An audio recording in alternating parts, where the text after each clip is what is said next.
الحمد لأہلہ والصلاة علی اہلہا اما بعد فاعوذ باللہ من الشیطان الرجیم بسم اللہ الرحمن الرحیم ان اللہ وملائکتہ یصلون علی النبی یا ایہا الذین آمنوا صلوا علیہ وسلموا تسلیما اللہم صل علی سیدنا و مولانا محمد وعلی آل سیدنا و مولانا محمد وبارک وسلم الصلاۃ والسلام علیکہ یا سیدی یا رسول اللہ وعلی آلکہ واصحابکہ یا سیدی یا حبیب اللہ۔ حضور نبی کریم صلی اللہ تعالی علیہ وآلہ وسلم کی شانیں صدیاں منتظر رہیں، آسمان بھی منتظر رہا، زمین بھی منتظر رہی۔ حضور صلی اللہ تعالی علیہ وآلہ وسلم کے غلاموں نے آنا کب ہے، پھر آسمان نے بھی دیکھا، زمین نے بھی دیکھا۔ محمد عربی صلی اللہ تعالی علیہ وآلہ وسلم کے غلام کیسے ہیں؟ تم حضور نبی کریم صلی اللہ تعالی علیہ وآلہ وسلم کے غلام ہو۔ میرے آقا نے کعبے کو دیکھ کر تمہاری شانیں بیان کی ہیں۔ حضور نبی کریم صلی اللہ تعالی علیہ وآلہ وسلم نے کعبہ کو دیکھ کر فرمایا، کعبہ تیری بڑی شان ہے، لیکن مومن کی عزت تجھ سے بڑھ کر ہے۔ حضور نبی کریم صلی اللہ تعالی علیہ وآلہ وسلم نے یہ نہیں فرمایا پیروں، مولویوں یا حفاظ قرآن کی یا غوث کتب کی شان زیادہ ہے، بلکہ حضور نبی کریم صلی اللہ تعالی علیہ وآلہ وسلم نے فرمایا لا حرمت المؤمن اعظم من کی، فرمایا مومن کی عزت کعبہ تجھ سے زیادہ ہے۔ ترجمہ حدیث مبارکہ کا۔ عبداللہ بن عمر رضی اللہ تعالی عنہ کہتے ہیں، میں نے رسول اللہ صلی اللہ تعالی علیہ وآلہ وسلم کو خانہ کعبہ کا طواف کرتے دیکھا۔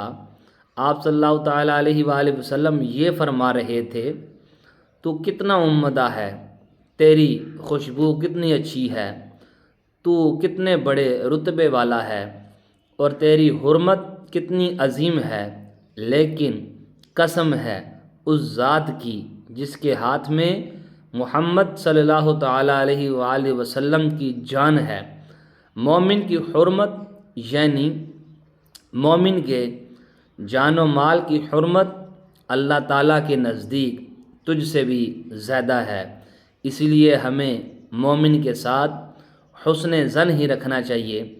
حضور نبی کریم صلی اللہ تعالی علیہ وآلہ وسلم تیری عزت کعبہ سے بڑی بتائیں، اس لیے تمہیں چاہیے کہ حضور صلی اللہ تعالی علیہ وآلہ وسلم کی شان بیان کرو۔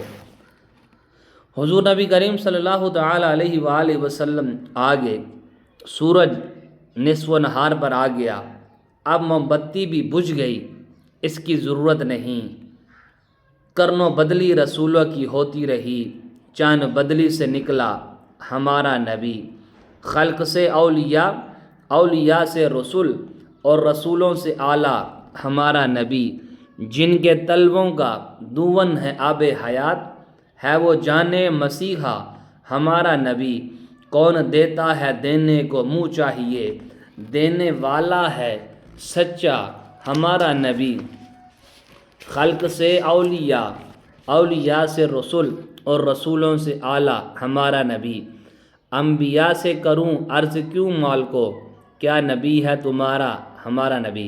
اٹھو، حضور صلی اللہ علیہ وسلم کی بات کرنی چاہیے۔ آج کہتے ہیں صحابہ نے جھنڈیاں نہیں لگائی، صحابہ نے فانوس نہیں لگائے۔ ابو عبیدہ بن جراح نے اپنے باپ کا سر کاٹا، کاٹ کر کان سے پکڑ کر حضور صلی اللہ علیہ وسلم کے سامنے آ گئے۔ حضور علیہ السلام نے فرمایا ویحکا، کس کا سر اٹھائے پھرتے ہو؟ عرض کی یہ باپ کا سر ہے۔ فرمایا کیوں کاٹا ہے؟ عرض کی حضور صلی اللہ تعالی علیہ وآلہ وسلم میرے باپ نے گستاخی کی ہے، اسی لیے باپ کا سر کاٹ کر لایا ہوں۔ ایمان سے بتائیں، جو باپ کا سر کاٹ لائے انہوں نے موم بتیاں اندر چھپا کر رکھنی تھی، حضور صلی اللہ علیہ وسلم کی آمد پر نہیں لگانی ہیں۔ جو سب کچھ لے آئے، صدیق اکبر نے 2 دیگیں نہیں پکائی تھی۔ اقبال کہتا ہے اتنے میں وہ رفیق نبوت بھی آ گیا، جس نے جس سے بنائے عشق و محبت سے استوار، بولے حضور چاہیے فکر عیال بھی، کہنے لگا وہ عشق محبت کا رازدار، پروانے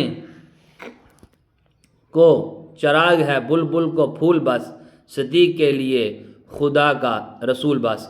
حضور نبی کریم صلی اللہ تعالی علیہ وآلہ وسلم سے ٹوٹ کر پیار کرنا ہے۔ جس آدمی کا پہلا کلمہ بھی پڑھنا نہ آئے وہ بھی نبوت رسالت پر بات کرے، پہلے دین پڑھ پھر محمد العربی صلی اللہ تعالی علیہ وآلہ وسلم کی شان کی بات کر۔